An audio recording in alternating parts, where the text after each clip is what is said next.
Good morning, everyone. We're going to be starting in about 3 minutes. Thank you for joining.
Good morning, everyone. Thanks for joining. We're going to start in about 1 minute.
Good afternoon, everyone. Thank you for joining today's webinar.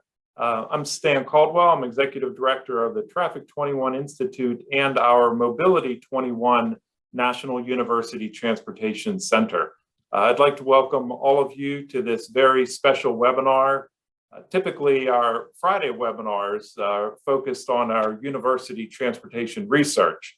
A lot of this is around transportation technology, including autonomous vehicles, where, of course, we have a long history of AV research and education as well. But today, we're here to highlight education, which is just as important as research to our university transportation UTC, the UTC program. The education, the responsibility for this education goes far beyond just the work at our UTC academic partners here at Carnegie Mellon University, the University of Pennsylvania, the Ohio State University, and the Community College of Allegheny County. This is why we also engage with some of our deployment partners, including organizations such as the Pennsylvania Rural Robotics Initiative. We recognize the critical importance of STEM education as core to preparing the future workforce for all the traditional and these new emerging careers in transportation, as we're seeing in technologies such as automated vehicle technology. This is why we were very pleased to work with Secretary Gramian and her team on promoting her important STEM initiative. In addition, I know that Secretary Gramian is also focused on, very passionate about workforce diversification in addition to STEM. And that's why I'm kind of happy to highlight our program we started 9 years ago along with the Heinz College here at Carnegie Mellon, the Women in Transportation Fellowship, which has been a model program for trying to diversify the transportation workforce. And so today I have the great pleasure of introducing our current Women in Transportation Fellow, Hajra Shahab. Hajra? Thank you, Stan, and thank you everyone for joining us today. Like Stan mentioned, I am Hajra, currently a second-year MS Public Policy and Management student at Hines College, and very excited for this webinar and hope you are as well. So today we have PennDOT Secretary of Transportation, Yasmin Grayman, and Senior Manager of Government Relations for Aurora, Matt Blackburn, President and CEO of Pittsburgh Technology Council, Audrey Russo, Skilled Trades Department Chair and Automotive Ford Asset Program Professor for Community College of Allegheny County, Robert Cook, Global Programs Manager for Carnegie Mellon University Robotics Institute, Rachel Birkin, and our moderator for today, PennDOT Executive Director for District 11, which includes Allegheny, Beaver, and Lawrence counties, Cheryl Moon Siriani. I will hand it over to Cheryl, and hope you have a great rest of the webinar. Thank you very much, and thanks to our partners that allow us to talk to you a little bit today. I'm very excited that my boss is here. You'll really enjoy hearing her story, Yasmin Grayman. And there's some other folks on here that I don't even know if I'm really privileged to be with them on. This is such an esteemed panel. But a little bit about myself. I actually have been at PennDOT for over 35 years, and I know a lot of folks on the phone, your parents might not even have been born then, but it's been a great career for me. If anyone was watching the video as it was, or the PowerPoint as it was scrolling, you noticed some of the jobs and some of the opportunities with STEM-related fields that honestly didn't even exist when back when I was starting college and going into industry. So there are so many more opportunities to get into the field, to get into some of these very interesting, innovative opportunities and careers. Just wanted to spend a couple moments telling you, we in PennDOT District 11, which is Beaver, Lawrence, and Allegheny counties, are in charge of all of the state roadways and actually work a lot with our local partners on design, construction, maintenance of many of our transportation systems. There are so many players that are involved in every single job that we do, every single project that we put out, and very many opportunities to help with those. It is a public servant job or service job, and you get a lot of pride from working in a job like this. You're helping your friends and your family every single day are going across our roadway network, and you play a role. But you know what, lately it's been tough. It's been tough filling positions. It's been tough getting folks interested in the transportation industry. And I don't know why, because I think it's pretty exciting. But there's so many opportunities. There's so many things that I don't think folks are aware of in the transportation industry for all types of people, whether you're heavy math, heavy science, whether you like the environment, whether you like to be inside or outside. We have a great panel of folks that are going to tell you what some of these opportunities are, how they got to where they were, give you some ideas or opportunities to maybe, move forward with your job, move into other areas, get your friends and families involved in some of these positions, some of these different opportunities, some of these different agencies that are going to be talking today. So I will tell you that I don't just talk the talk with this. We walk the walk in our district. We truly believe that a diverse workforce is extremely important. When I started, there was one female that was in a management role, and I could say we have over a dozen now that are in middle to upper management in our district, which is a huge increase. We're very supportive of that. The problem is we don't get a lot of folks, we don't get a lot of the underrepresented communities applying for some of our jobs, some of these great positions, because they don't know we exist. We don't know these positions exist. So I hope you can listen a little bit. I'd be more than willing to talk to anyone afterwards about any of the opportunities that we have. in the Department of Transportation locally or statewide.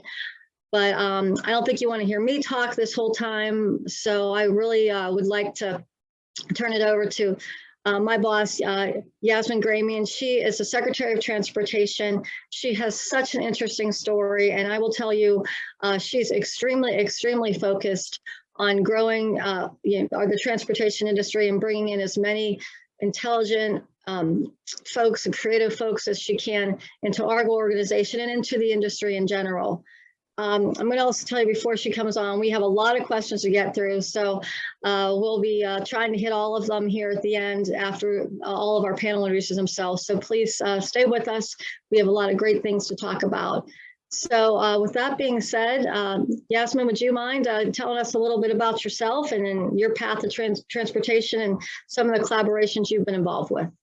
Yeah, thank you so much, Cheryl. Nobody can speak to diversity, to the work of PennDOT, to our organization, to work on the public side better than Cheryl. I have to say that. Thank you for everything you said, Cheryl, and everything you do every day. You have a pretty challenging district and it doesn't end. So good afternoon, everyone. It's great to be with all of you today. I tell you a little bit about my background, but this is really not about me. This is about my story and how it can be repeated, and it can happen to anybody in that room who's watching. I studied maths and physics in high school and what we call today as a STEM program. I always wanted to become an engineer. I became the first female engineer in my family, and followed by a whole bunch of other female cousins who became an engineer. So I studied civil engineering at University of Michigan. And my first job out of college was a bridge engineer. I was the first female bridge engineer in a national firm in New Jersey. So the first of many. And Cheryl is absolutely right. Back then, and this is in the 80s, we didn't have all these programs that we have today. We didn't have the mentorship. We didn't have the internship. We didn't have the WTS. We were kind of on our own to figure out what's going on in the world of engineering, especially being the first female engineer. We kind of had to figure it out on our own, but it was good. And fast forward, I advanced in my career from a bridge engineer to a project engineer to project management, later on to operations officer, an office leader and business manager, working with, and that provided me with the opportunity of working with various clients in transportation along the Northeast Corridor. My experience was always with the private sector until 2019, when I joined PennDOT, and this was my first job on the public sector. Cheryl touched on a lot of things on the working for the private side. I wanted to also cover some different angles, our role as a public agency and how we actually collaborate on the private side and how we can make things happen. As you can tell, needless to say, some of the most exciting innovations are happening in transportation today. And we live in a time when innovation is shaping how people are living, how they're moving, how goods are being moved. And also, people identify where they need to be. So there is a lot going on in the world of transportation that we never really experienced it before. And as a public agency and as policymakers, we have to prioritize as things are moving so fast, investments are being made. And we need to figure out which innovation requires state and federal support, since we are talking about innovation today. And this is in all phases of innovation, from the research side to the full development phase. We need to figure out what is going to be the public role. We need to stay close, but we also need to stay out of the way at the same time. So we kind of have to balance for when the technology and innovation is being developed. We also need to be very vigilant and supportive also at the same time, step in to provide the proper guidance and regulations to keep the public safe. Government invests in pursuit of a different kind of return than the private sector seeks. It's not a direct financial return on the investment we do, but how the investment benefits public at large. So when we do it right, we actually complement the private sector, and the public actually, the private sector and the public will benefit from the investment, from the development of the technology, and from the product that we create, or it's being created and it's being used. So the private sector, and again, today we're going to be talking about the collaboration between public and private. So I want to emphasize our role as a public sector is we rely on the private sector to create the product, but we create the infrastructure for the operations of that product. For example, the government is not in the role of developing and building planes or trains or automobile, but the government's responsibility is to build the airports, safe airports, to build the railroad tracks, to be able to construct the highways. And that's how we work together as the public and private sector for the benefit of the people. So I'm going to turn it back to you, Cheryl. All right, thanks. Thanks, Secretary. Yeah, we would be nowhere without all of our industry partners, whether they be consultants, contractors, the suppliers, the innovators. We are the entrepreneurs. They keep us rolling, and things that we're going to talk about today didn't even exist when I started. So you always have to be thinking, you have to be moving, you have to be willing to change and try new ideas. And so kind of leads us right into the next speaker. I'm going to introduce Matt Blackburn. He is from, he's the Aurora Senior Manager of Government Relations. And I don't think you could get much more innovative than what Aurora is doing. And I want to congratulate you, Matt, on the new headquarters here in Pittsburgh. We are super excited that happened this week. And it just shows that, this Western Pennsylvania, or the Pennsylvania region in general, love, working with industry, and I really support everything you're doing. So with that, love to hear what you think about the future of transportation in this region and in the state. Sounds good. Well, thank you. Excuse me. Thank you very much for the invitation to participate in this. And it's a lot of friends on this call, and I appreciate it, the opportunity. So my name is Matt Blackburn. I manage government relations, as Cheryl said, for Aurora here in Pennsylvania, but along the East Coast. And Pennsylvania is really such an important place for us because that's our headquarters. That's where the company was born, and that's where the company wants to grow.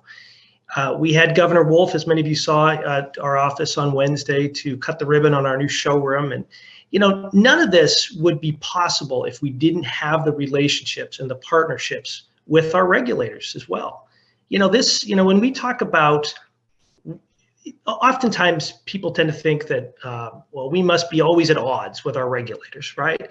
Nothing could be further from the truth. I mean, Secretary Gramian is not just a leader in Pennsylvania in the issue, in the space of autonomous vehicles. She's a leader nationally in this space. She is, she has a constitutional responsibility to provide safety on the roads and to make sure that people in Pennsylvania are safe on highways and byways. But she has always had an open door policy with us. And we're in talks with PennDOT on a weekly basis about different issues. Her staff, Mark Kopko, I mean, you name it. There's not a single person at PennDOT that we have a difficult relationship with at all. And I thank her, and I thank all of her staff. Cheryl, I mean, the list goes on and on of the folks who are really dedicated to understanding how this type of technology can actually keep people safe, because ultimately that's what we do. At Aurora, we say that we deliver the benefits of self-driving technology safely, quickly, and broadly. And we use those words in a sequential order for a reason. If what we're doing isn't making the roads safer, then I don't know what the purpose of this is, right? And if 40,000 people a year die on roads in Pennsylvania, and if you look at the deaths across the world, it's over 1 million every year. So what we're doing is designed to make the movement of people and goods safer. And when we say quickly, the reason we want it quickly is every year we're losing more and more people that we don't have to lose on these roads. And finally, the benefits have to be broad. And I think, we start to talk a little bit about workforce. We talk about who benefits from this technology. We want the beneficiaries of this technology to be as broad as possible. right? If we can move goods across the United States quicker and cheaper, everyone is a beneficiary of that. And that's not even getting into how we move people, which is a unique and kind of special operation in and of itself. And we could talk about that as this conversation goes on. But I spent 15 years working in the US Senate and the US House, and I have great appreciation for how hard it is to be a public servant, particularly at this period of time in our country's history. It's really hard, and it's fairly thankless, and it's a real challenge. So I thank our regulators, I thank PennDOT, I thank those who've dedicated their careers to public service. I know how hard it is, and I appreciate it. You know, a few other things I'll touch on real quick here. You know, when we talk about the future of transportation, you know, what's so cool about Pittsburgh, and sometimes I think Pittsburghers forget this, is that you can go outside in the Strip District in the city of Pittsburgh and you can see a self-driving car drive by you, right? This isn't 20 years from now. There's not a lot of cities in the United States where you can say that. You can go to Kelly O's Diner in Pittsburgh and you can see an Argo vehicle drive by, or you can see an Aurora vehicle drive by. This is happening today, and those vehicles are in autonomy when they drive by you most times. They're not, you know, that's how they're testing. And, you know, you can go to Texas, like I did a few weeks ago, and you can ride in one of our Class A 18-wheel semi-trucks on I-45 between Dallas and Houston. We make that route every day, 500-mile route for FedEx. And so I remind people all the time that this is, while the personal ownership per se, or these other kind of things may be a long ways away when it comes to autonomous vehicles, how they can actually impact and improve lives is already here. And it's going to grow and grow. And that's why we need partners, not just in the industrial world like we have with PACCAR and Volvo and Toyota, but we need the partnerships with PennDOT and with our elected officials.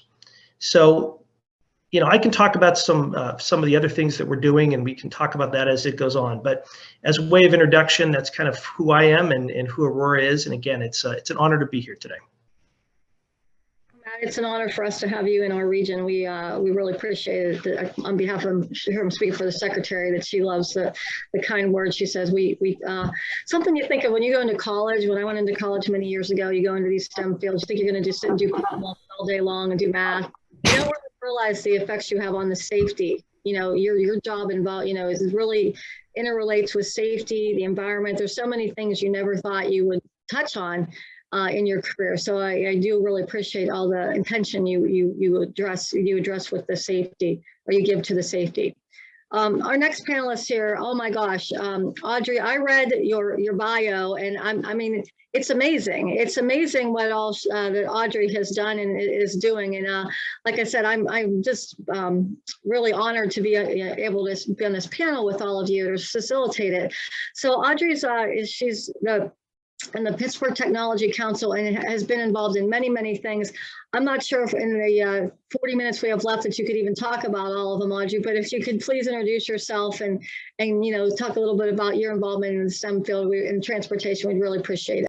Sure, absolutely. You're being more than gracious. So everyone on this panel is amazing, but it's a great opportunity to be here, and the work that's being done and led by women, and is really very exciting and not surprising. And our friend Matt has been a tremendous partner with us at the Tech Council. So I'm just going to tell you really quickly that I've had an interesting career. So I mean, it's come up from getting a master's degree in public policy from the Maxwell School at Syracuse, and then never really using that by just jumping into tech and innovation by working for 2 aluminum companies. And that's how I wound up in Pittsburgh working for Alcoa, and then working for a Carnegie Mellon company that sort of spun out of Carnegie Mellon by working in human-computer interaction.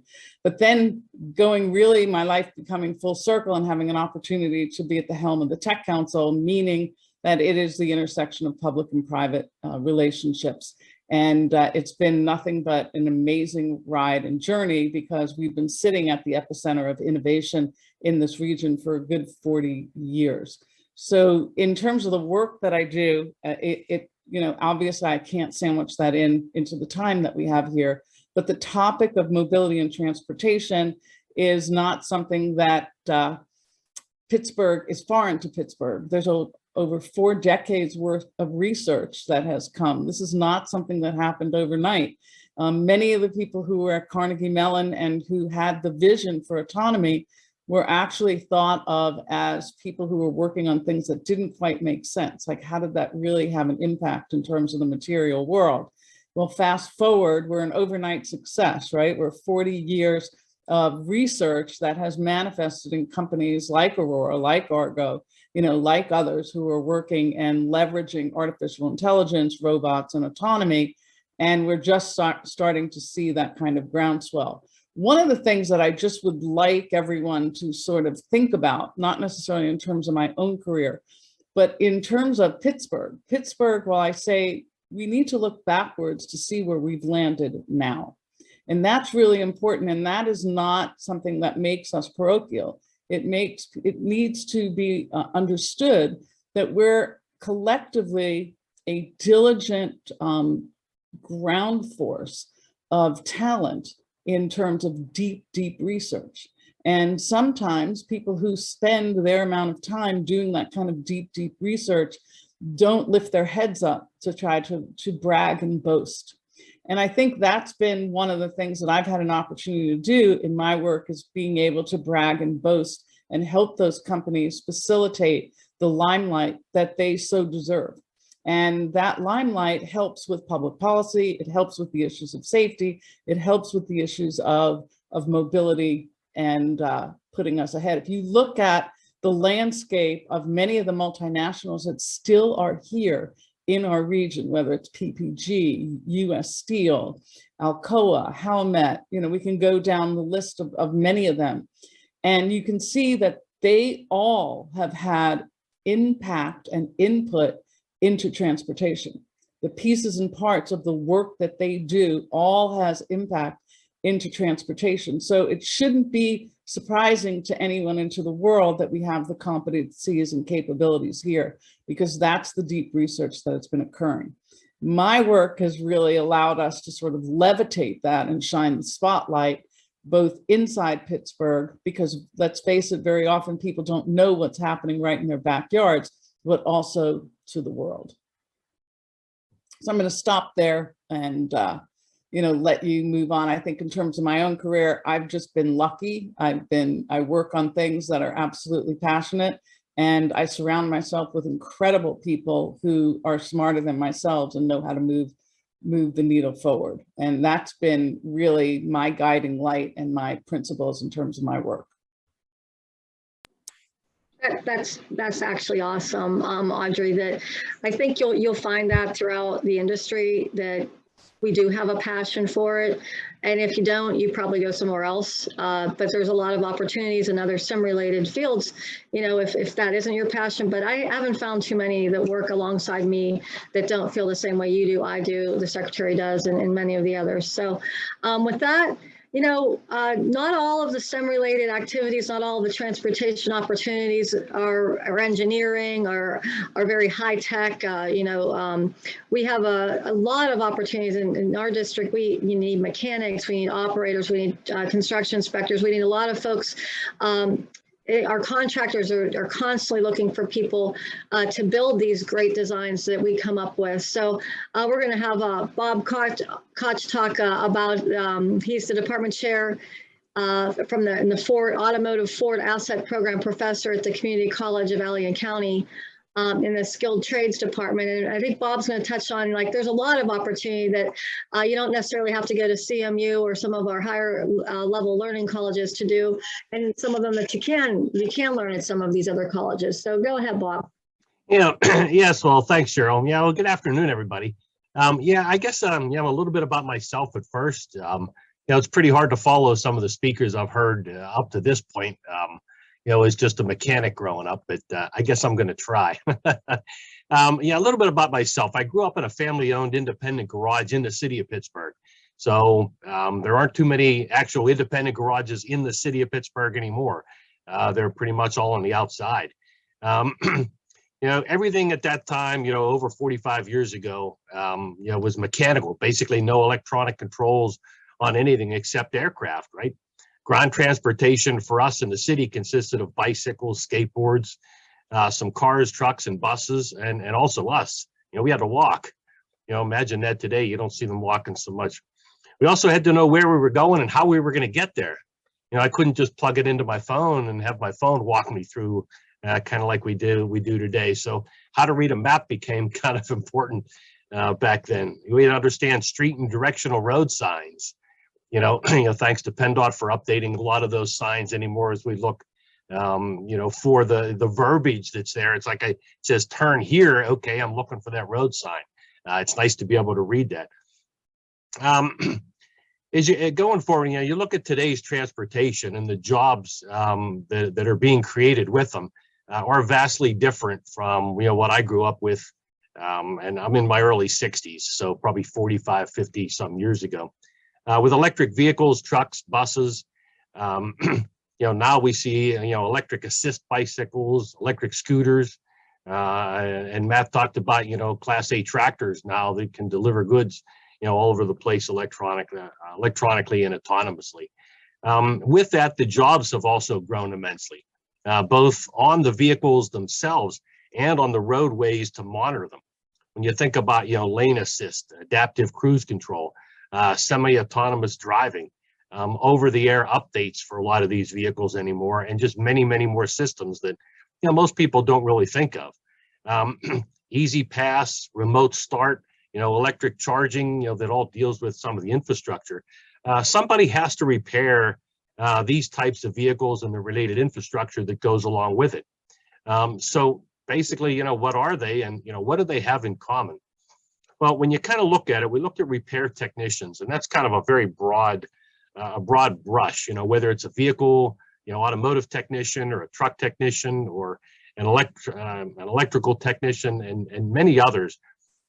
All of these technical jobs basically need the same, we call them KSAs, knowledge, skills, and abilities. And I'd like to kind of define that just a little bit, for everybody. We look at, knowledge as being purely theoretical. What can we, what do we know? When we look at skills is a little different. To have a skill, it requires what we call time on task. That's that hands-on, ability to change whatever we need to change in a timely fashion. And then just abilities as a whole. What am I good at? I always wanted to be a brain surgeon. I just didn't think I had the mental capacity to do it, but I have the hand skill to do it. It's kind of one of those areas. And again, these KSAs cross over all different means of transportation. You'd look at automotive and truck technicians, electrical workers, some things people don't even think about, vehicle crash investigators, light transit repair technicians, just to name a few. You kind of venture out away from that a little bit. You get into cybersecurity analysts. When you think about these vehicles that are driving down the road, they are literally nothing but rolling computers, and there's always somebody out there trying to hack into them. Okay, so that cybersecurity analyst has to have some basic knowledge of the vehicle itself and how those computer systems interact with its environment. They have to understand how that particular vehicle talks to not only the infrastructure but maybe other vehicles moving forward in the future. So it requires a different thought process a little bit. And then you get into data analytics, and again, this gets fairly broad. With all the different modes of transportation operating on the different roadways, traffic control is a major issue. Anybody that's driven down around the Beltway around DC or any of the major cities, boy, you get stuck in traffic. Not a good time, especially around the holidays. So we look for these individuals that understand traffic and how vehicles move and the systems that monitor these vehicles and how they move. A good data analyst can minimize those traffic jams and try to help us pretty much get to where we want to go. Okay, so when you think about those systems, how does that vehicle sense its environment? How does the infrastructure sense the vehicles that are in there? From camera-based systems, embedded systems that are in roadways, and many others. There's just so many, engineering, mechanical related systems that, young people, if you're getting into the trade, have to really be able to grasp. Somebody has to be able to maintain those systems. And in some cases, some of this stuff resides up on a pole. You know, if you're afraid of heights, that's probably a career that's not for you, climbing up there. So it does give you some things to think about. And again, many others. From an educational standpoint, again, I've been teaching here at the community college automotive technicians now for over 35 years. And you look at the changes that have occurred across those years. We went from purely mechanical systems now to primarily electronic systems. You know, we literally have a wire attached to every aspect of the vehicle. Okay, you can see the vehicle in the background I've got there. I still like mechanical things. I think Jay Leno put it very, very eloquently years ago. If man built it once, man can rebuild it. The problem is man doesn't build these vehicles today. So rebuilding them moving forward into the future kind of tends to be a little bit on the difficult side. But from an educational standpoint, what we're trying to do at the community college, and by the way, it is a great place to start. I think, I don't remember whether it was, I think Audrey or Cheryl, somebody mentioned, you don't always have to start at CMU. It's a great school. I've been there many times. But when you look at, education as a whole, we need to look to students and actually teach them how to think, not what to think.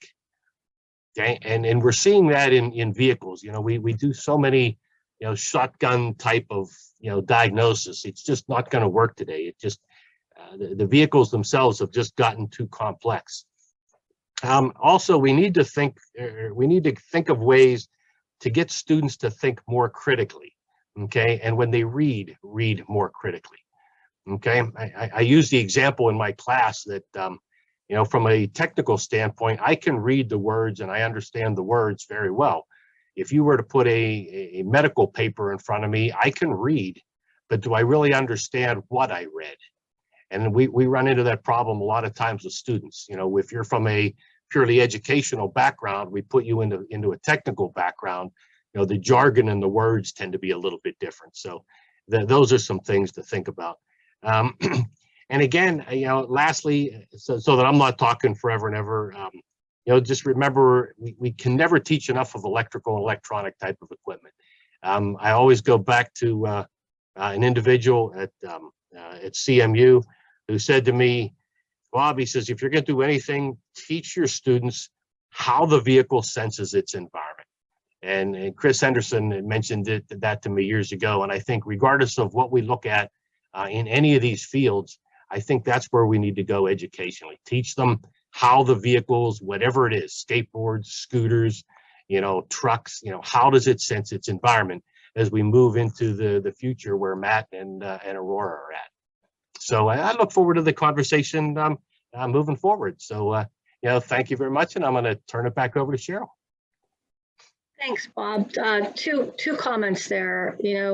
One is, I will tell you, I have 100 friends that are civil engineers, and I don't have one who's a mechanic. So I think you're probably the most popular person on this panel, and you help us all out. And secondly, yeah, we definitely understand the traffic, and any opportunities and any people that want to help us manage traffic, no matter what walk of life or career you're in, is definitely welcome. So our last panelist is Rachel Burson. She also has a pretty fascinating bio here. She's from the Carnegie Mellon Robotics Institute Global Programs Manager. Back in my day, robotics was what we watched on Jetsons. So Rachel, it's great to see that you've actually made a career of bringing these robotics to life and utilizing them for so many facets that I know many people are interested to hear what you have to say and how you got to where you're at and what opportunities they may have to do the same. Wonderful. Thank you so much, Cheryl, and the opportunity. Really happy to be able to participate in this conversation. I'm seeing many friends and partners here, and I think this is really indicative of Pittsburgh. It's a very collaborative city. We're working across, and so much has happened here. We've really contributed enormously to current innovation in transportation and working on the next generation. So we thank the Tech Council and others that are helping to get that word out, because there's still an image of maybe Pittsburgh and Pennsylvania from years and years ago. My name is Rachel Burson. My work focuses on increasing access and participation in robotics. I serve as the Global Programs Manager at the Robotics Institute and co-director of an undergraduate research program called RIS.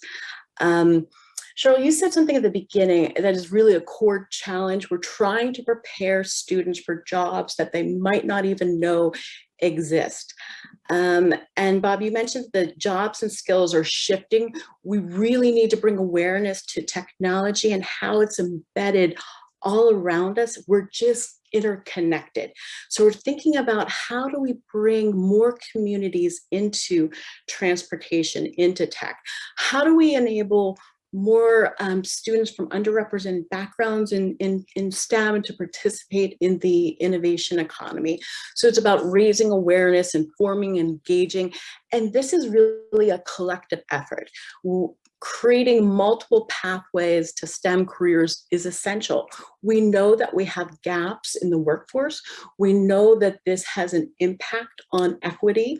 And so my work, I approach it from different angles, from policy and educational design perspective, and leverage multiple platforms and partnerships and media to try to increase access.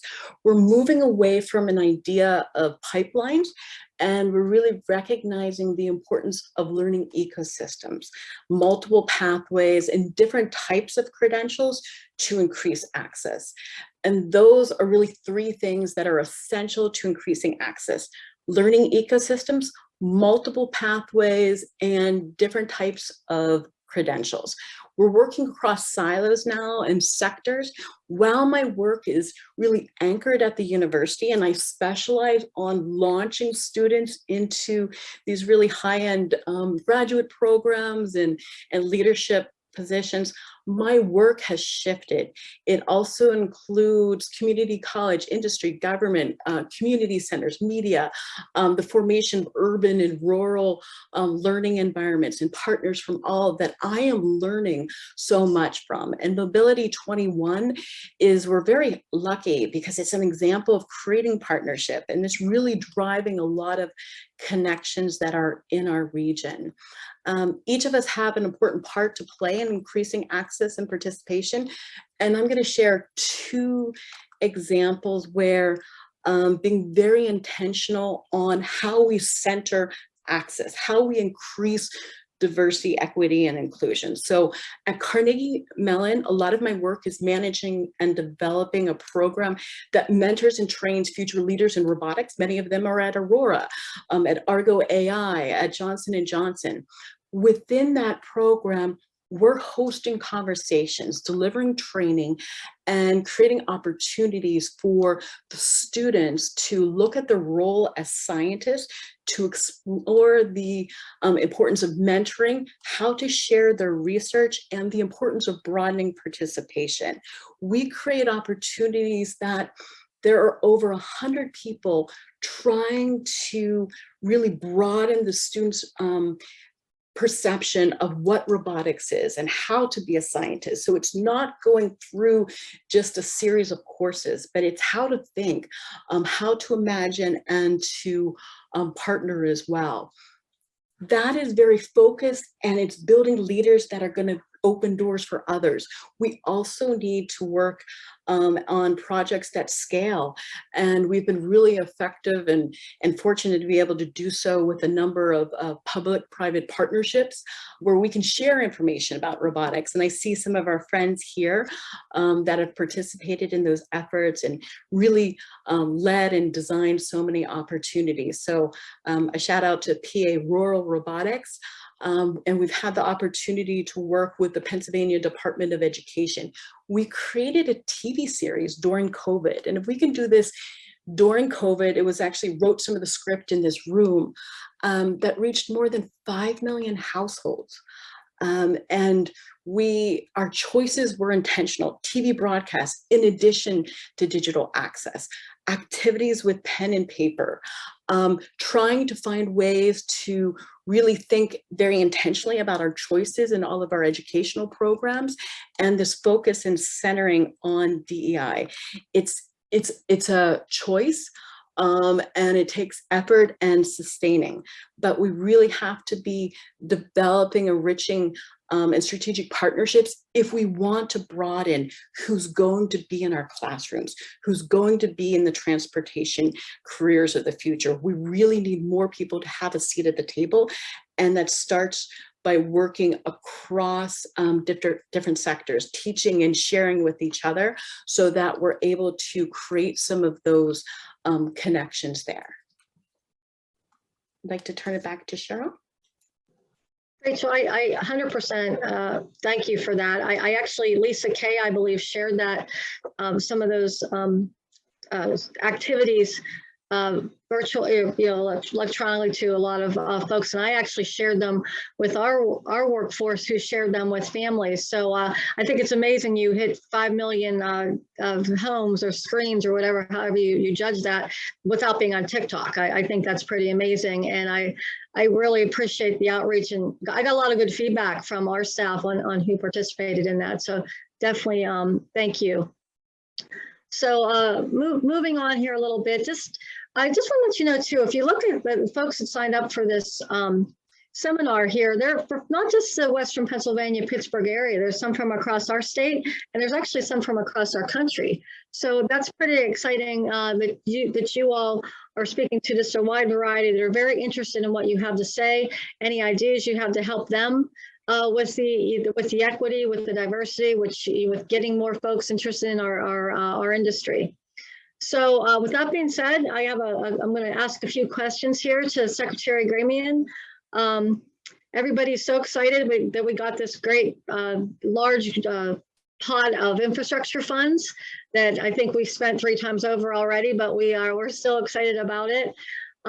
So how will this infrastructure stimulus money impact our initiatives, the transportation initiatives, including the things we're talking about today, the AV, any of the other robotics, or anything else that has been talked about? Yeah, Cheryl, so there's a lot of conversations about the new bipartisan infrastructure law, and there are a couple of components to it. I gotta say, there is a component that we call it the seed money, and then there is another component which we call it the transformational programs. Some of the money that we are receiving from the bipartisan infrastructure law is straightforward. It's an additional funding that's coming to all states, and it gets distributed through formula. 60% of the $1.3 trillion that was passed under the infrastructure bipartisan law is through formula distribution. It comes to the states. As you know, state of Pennsylvania is receiving an additional $4 billion over 5 years. And it's great. It's over 5 years. It's going to go into our highway programs, bridge programs. There is $1.6 billion that's going to go dedicated to our bridge programs. So there's all kinds of, checks and balances put in place for this formula-based funding that we are receiving, which is great.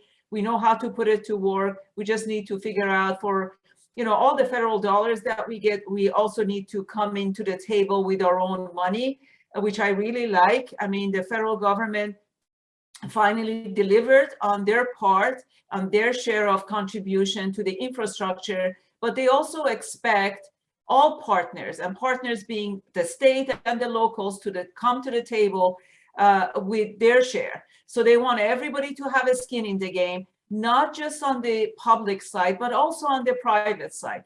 This infrastructure bill is chock full of good things. There's a lot of grant opportunities that's coming. 40% of their funding is coming to, states through grant money. And they have established some really powerful transformational criteria for the grant opportunities. There is a lot of emphasis, obviously, to address the whole issue with the greenhouse gas and the climate situation that we're all faced.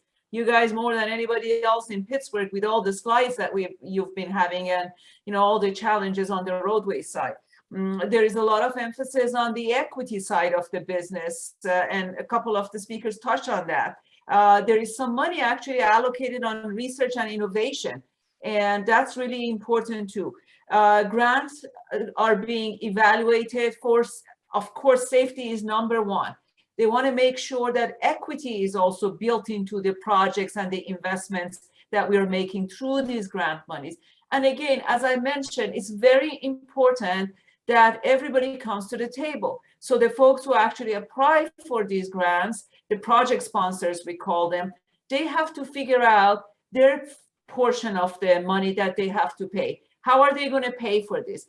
Are they coming up with innovative ways to generate new revenue? Are they going to be able to use some of the leftover money that came from ARPA, I should say? I have to bring it up. Is there going to be some new programs introduced? So you know what?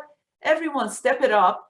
But I have to say, you know, we are here to support them. And when I say we, is Department of Transportation, as you know, Cheryl, we've been actually putting a lot of efforts and reaching out to external resources, making sure that we are ready to respond to these grants.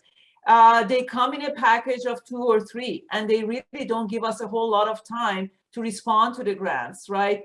So we gotta, you know, put our efforts together, identify the projects, make sure it meets all the criteria, write the grant application, make it competitive, because we're competing with 49 other states, and hopefully we secure as much as possible. Pennsylvania is a large state. It's an old state, old in terms of our infrastructure. We have a lot of needs. I don't need to remind our folks about the condition of our bridges and our roadways. I think we're in a strong position if we put our head together, if we collaborate, and, you know, be creative again. That's the buzzword today: creative, collaborative. When we go after these grant opportunities, we are going to be successful, and we want to maximize this. But the other component that I want to mention is the public-private partnership, because, you know, this is really an important part of our business. We all see that we can do more, we can be more successful when we collaborate, when we partner with our private partners, with our academia partners, you know, institutions, and in all areas, we need to work together. And that's where the federal government infrastructure bill has introduced some, or expanded some of their programs, like the P3 programs and the loans that they make available to the states under the private activity bonds have been expanded, doubled in size, 100% increase to what we used to have available to us. Some of these additional loans, like TIFIA or rural areas, opportunities for loans, have been expanded. So there's a lot of opportunities on the public-private partnership.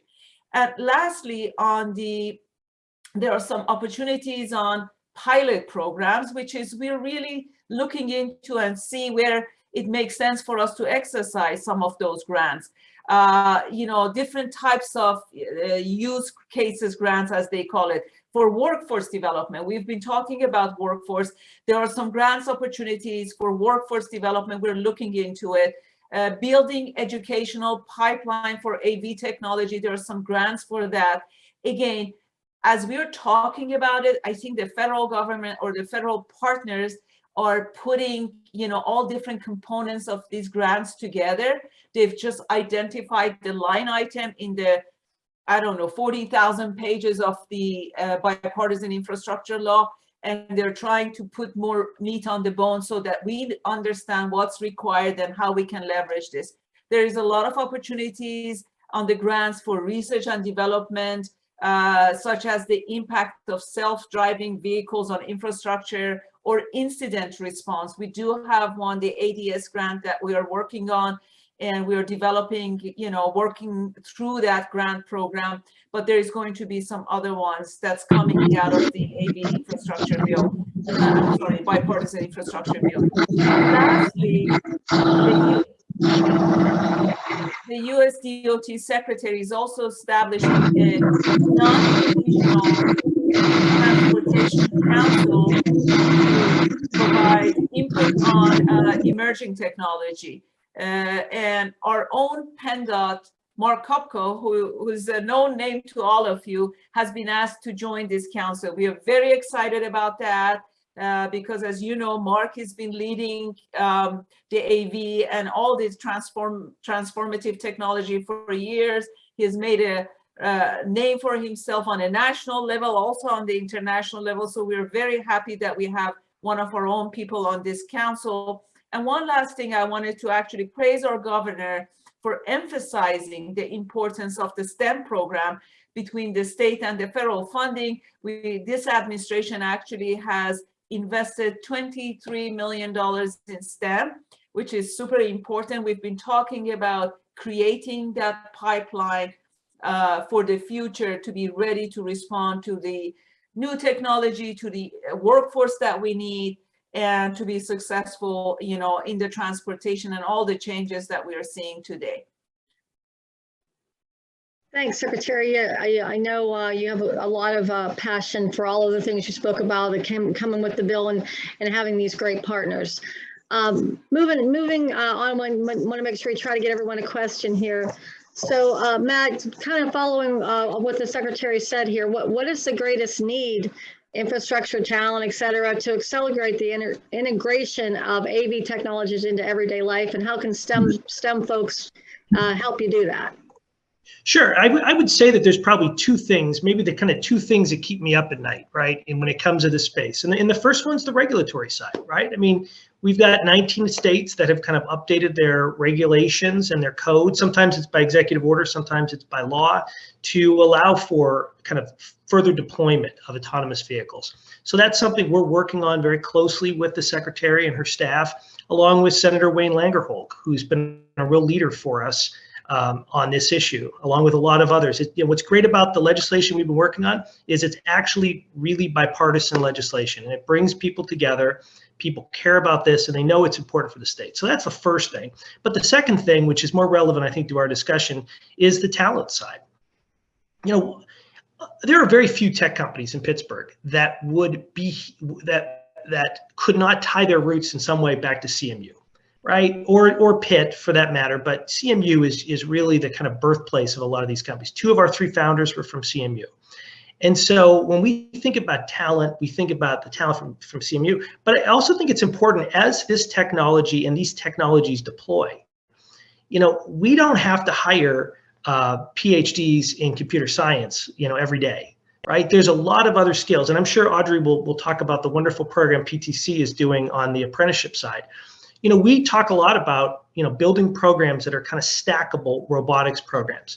If you think of the nursing programs in the United States, probably pulled more people out of poverty than any other academic program in the history of mankind, because you could be an LPN, you could be a nurse anesthetist. And one of my best friends is a nurse practitioner who is a single dad. Right. And so that is a tremendous opportunity for folks. I want to see, and we want to see the robotics space play in the same way. And when Bob was talking about mechanics, we talk about mechanics of the 21st century, right? And we talk about how we build those stackable degrees. And if you go in for an 18-month program and you come out and you're at a fantastic company making really good money, and in most of these companies, you'll own a part of the company. Right. I mean, that's how this stuff works at tech companies. So it's a tremendous opportunity, but it's not guaranteed in Pittsburgh. That's the thing. Like we can screw this up if we're not careful. Right. And so it's I think sometimes, as Audrey said, we're an overnight success with 40 years of work. This can get away from us, too, if we're not careful. We are the leader in robotics in the world here in Pittsburgh. But we have to continue to develop the talent, but also recruit the talent. I encourage everyone to go on our website, aurora.tech. We have 230 positions that are open. Now, they're not all in Pittsburgh, but the lion's share of them are in Pittsburgh. If you have any questions, reach out to me afterwards. I'd be remiss if I didn't mention that the first person you heard from today, Hajra, was one of our first interns last year. And so there's a huge opportunity. And not everyone we hire at Aurora has a STEM degree either. We hire HR folks. I have a political science degree, right? You wouldn't trust me to do anything serious when it comes to what we do here. There's a lot of opportunities. I encourage you to go to our website. And if you're curious about the position, reach out to me and I will be glad to chat with you. Thank you, Matt. That's amazing. 230 jobs. I don't think people know they exist. I don't know how. Maybe this is what Audrey's going to talk a little bit about here. How to extend the pipeline and training the workforce, Audrey. And how do we get these people that are graduating and across the world interested in these organizations? I think there's a couple of things, and I imagine that Rachel will cover some of these things. just from the work that she's done over at Carnegie Mellon by making sure that the connectivity is there. This connective tissue for those people who I like to say are just not connected. Okay, some people say, you know, they're underprivileged or, you know, whatever. I just say they're not connected. And connecting the tissue is what we have been focusing on at the Tech Council. So we built this program that has just launched last year, and we are working with some autonomy companies. And the intent of this program is really leverage from the building and trades. I'm not going to say that we did something that's just so amazing, but it's really leveraging the building and trades. And it's a federally approved program. And as a result, we can work with the Department of Labor in the state of Pennsylvania on certain job categories. So we're working fiercely through this because the state at the Department of Labor is not familiar with tech. They're really not. So their gravitas has been buildings and trades and, you know, steel workers and, you know, et cetera. But the good news is that we've been able to establish we have in the pipeline about 14 different job categories, and all those job categories feed into companies such as Matt. So they can be entry-level business, analytics, junior software developers, QA. We're working on quality assurance with robotics companies, and I can go down the list, right? And the opportunities, what we're doing is we're actually going out to these communities that have been left behind, communities that have been just scattered and smashed, I would say, across the Mon Valley, across the river. And so you can just take these towns and you can go on a map and you can see who they are. And it's very easy to trace back the devastation that has occurred in those communities as a result of just the transformation that's happened across manufacturing and steel and coal, et cetera. So we are going out to those communities and meeting people, right? And talking about what kinds of opportunities there are. So what we're doing is we built this program that if you pass, you know, the requirements are that you have to be 18, at least have a GED, and pass basic logic and math.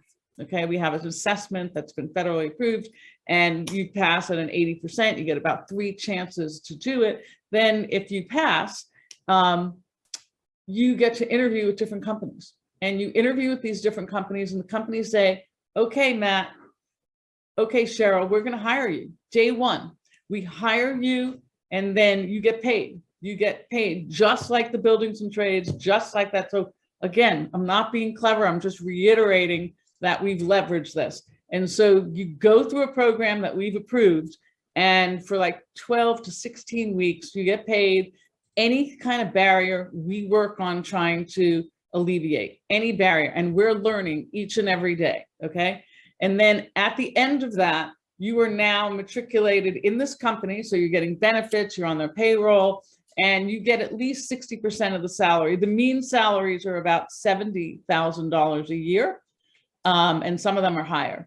So you get about 60% of that at least when you exit that program, and then you go through, again, we've leveraged this from buildings and trades, 1,800 hours, and that's almost equivalent to a year, and you get embedded into the company, into the work. And the companies can raise, you know, they can pay you the full amount if they want. We just have different milestones. And we have been able to attract women, people of color, and people with disabilities, and people who actually have, might have been in, you know, a vet. And we are going to scale this. We have been scaling it, and the engagement and the leadership in our community has been quite profound. So my goal is that we do at least 100 of these a year, and 100 people will change within a few years. That will change the fabric. The other thing that I want to say is we have to work hard to change the narrative around what is called vocational education. We let that slip during that period of time. We lost a generation. And that word vocation, that word alternative track to college just needs to penetrate parents, and it needs to penetrate schools, and it needs to be embraced by kids. It's got to be sexy, and these are life-changing jobs and sustainable jobs. Thanks, Audrey. I hope that everything that you talked about, Matt, your link, I hope we have a way to get that out to everyone when we're done here, and obviously with the secretary's information too. Yasmin, did you have a question? I do, and I love the passion that I see from this group. And Audrey, what you're saying is music to my ears. I have to say something and add something to the infrastructure bill. You may have heard it already, but the expectation is there is a program called Justice 40. You've probably heard about it, but it's the expectation that the underserved population, underprivileged population should see 40% of the benefits, okay? Not necessarily 40% of the investment, but 40% of the benefits of this investment, okay? And they're putting together all kinds of programs, mapping on how to identify those areas where we wanted to make the investment. Now, with your work, and if you're approaching those communities where they were left behind, as you mentioned, you know, and you're trying to bring them into the educational system and provide them with opportunities to get trained, to get better jobs. A lot of times those communities don't have the proper transportation system. Right, exactly. To get to better jobs, to better life, to better communities. And this is where we can come into play and we can offer some support. And we've done it in a couple areas. And again, collaboration, working with transportation management associations, the counties. We've actually provided a pilot program in 2 separate locations, transit for some of those underserved communities. And we are seeing tremendous results out of it. Audrey, I would love for you to reach out to us and have a conversation. Again, this is the time we need to all work together, you know, and if there's an opportunity to get them trained with Bob and put them at work with Matt, why not? Right. And you know what, just to piggyback on what you've just said, some of the robotics companies and some of the advanced manufacturing are actually not on the bus line. Yeah, I'm sure. And we are trying to figure out, should I buy vehicles? Should I, you know, how do we create like heat maps, etc. So I will follow up with you. Perfect. Okay. Thank you. All right, and we're a little bit over here, but this is such an important subject to everybody. But I do want to hear just real quickly, I have to bump off at 1:10. So I really want to ask Bob, have you seen the needed skills to succeed in the industry like you talked about? Are you seeing that? Or you still think we have a long way to go, a lot of training? And then I obviously want to follow up with a last question from Rachel. Yeah, I mean, yes and no. You know, I can't, Audrey, I think you and I are going to have to talk a little bit more. You know, the idea behind vocational training really has been kind of lost in the shuffle. It has not been given the proper exposure, I think, that it really needs.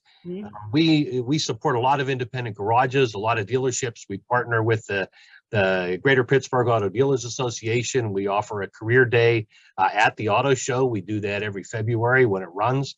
That's been extremely successful. And to comment back to what Yasmin and Audrey, both you guys had mentioned, you look at automotive programs and the building construction trades, a lot of the car manufacturers do in fact have career opportunities. That's like a program that I teach. So the students come to school for a period of about 10 weeks. They go back to a sponsoring dealership or garage and actually practice what they learned. And it's a paid co-op. We can't call it an internship because of the definition and the requirement for documentation under the Pennsylvania's definition of apprenticeship. So it's called a co-op program. But I mean, Ford Motor Company, General Motors, Chrysler, all the major car companies get involved with that to try to at least get these students and give them the best opportunity for entry-level careers in the vehicles, guys, that are changing on a daily basis. So Audrey and Yasmin, I just commend both of you guys for trying to push that forward. Anything I can do to help would be, please reach out, and I'm sure I'll reach out to you guys as well. But to answer your question, Cheryl, a little bit, yes. Again, I mentioned to it a little bit in the past, the ability to read critically. Matt mentioned and talked a little bit about, what we do at CCAC in our programs is more about the person going out and making the repairs that the engineers and the scientists have created. Once that stuff's all done and it's in place and it's out into the the workforce, we've got to pick up the pieces when it doesn't work. And we bring it back to you guys and say, hey, this didn't quite work. We made the repair. Tell us what we need to do moving forward. So, and the need for hands-on skills, I can't overemphasize, the importance of an individual's ability to use the hand skills. That takes time. It literally takes time. And when students aren't growing up with parents that are out working on cars, working on tractors, working on the mini bikes, et cetera, they don't have the hand skills to make the repairs in a timely fashion that industry is really requiring. Mm-hmm. And I'll leave you with this one last thing, because I know Cheryl said she had to go. An example that I've used for a lot of people is if you're a right-handed person and all of a sudden you had to write cursively left-handed, how long would it take you to learn to do that? Okay, and that's what happens with a student that comes to us that doesn't have any hand skills. We can teach you a lot about how it works, but you physically have to put it to your hands in order to make the repair. So with that, again, I'd like to thank everybody for the opportunity to speak, and I'll turn it back over to Cheryl. Thanks. Thanks, Bob. I don't know if I could do that in this part of my life, be able to write with the other hand. And I do want to thank you for picking up all of the pieces. I think I've probably personally left you with pieces before. So I thank that. Rachel, I hate to give you the end, the closing, but I guess the question is like, what are some of the lessons learned and how they applied? And what, Audrey said you have some ideas to future plans. So if you could give us that in a couple minutes. Sorry to shorten your time here. So I appreciate it. This has been such an exciting conversation. And I think what I see is that everyone is showing up there. The conversations are transformational. The regional linkages for robotics ecosystem, it's growing, it's here. There have been dramatic shifts that I'm hearing about. There are programs now, transfer programs from CCAC to CMU that are in place. There are CCAC Pitt, there are new high school things. So it's really, I think that regionally we're looking at the industry, we're saying, what are those new on-ramps? We're challenging the pathways that were there. We're trying to look at different types of credentials. We're linking them together, and we're trying to give more people an opportunity to participate. So I'd also like to echo the thanks of the other panelists. This was an amazing conversation. I feel like I learned so much. So thank you for hosting this Mobility 21, and Cheryl for the opportunity to participate today. Thanks, Rachel. I think we have a next step here. I think this panel probably needs to get together. And if there's any other folks that are on the line, maybe join us in some of these conversations moving forward. I don't want to put any other work on the CMU folks that helped us organize this or the Jacobson folks that did, but I think there was just too much conversation left here, too many ideas we need to get together to move forward on. That's just my opinion after listening to all the folks, and you all have so much to offer. We did get a lot of questions that were asked. We're not going to be able to get to all of them. They were mostly related to accessibility, engagement, inclusion, which a lot of you hit on already. So we're really thankful to have this conversation today. I love the passion of everybody. And honestly, in closing, I just want to thank everybody. And maybe we can get together and sum this back up again. So Yasmin, do you have any closing remarks here quickly? Quickly, yes, and this was a great panel, great conversation. Thank you so much, Lisa Kay, Stan, Cheryl. You did a fantastic job. All the participants on the panel. I'm so glad. Well, some of you I know, some of you. I'm so glad I finally had a chance to be on the panel with you. I have a feeling, as Cheryl said, this is one of the very many discussions that we're going to have. A lot of good ideas came out of it. We're all up to something good, and we're going to see the benefit of it. But in closing, I want to say this technology has been in the development since 2008 at CMU. In 2012, PennDOT secretary at the time took a 40 miles ride with Bill Schuster. And so we need to keep, and I'm going back to the AV. Of course, we talked about a lot of stuff, but I'm going back to the AV, which, brought us all together. We need to continue with the conversation. We need to continue invite you. I would like to invite you to join us at the 5th Annual Pennsylvania Automated Vehicle Summit. Pre-pandemic, we had over 400 people participating in person. During pandemic, 250 people actually participated virtually. This year, the summit will be held in Pittsburgh in person in the month of October, hopefully. It's our 10th anniversary. We've put a great program together, great speaker, and I hope I see all of you in person. Thank you. Thank you, Cheryl. Great job.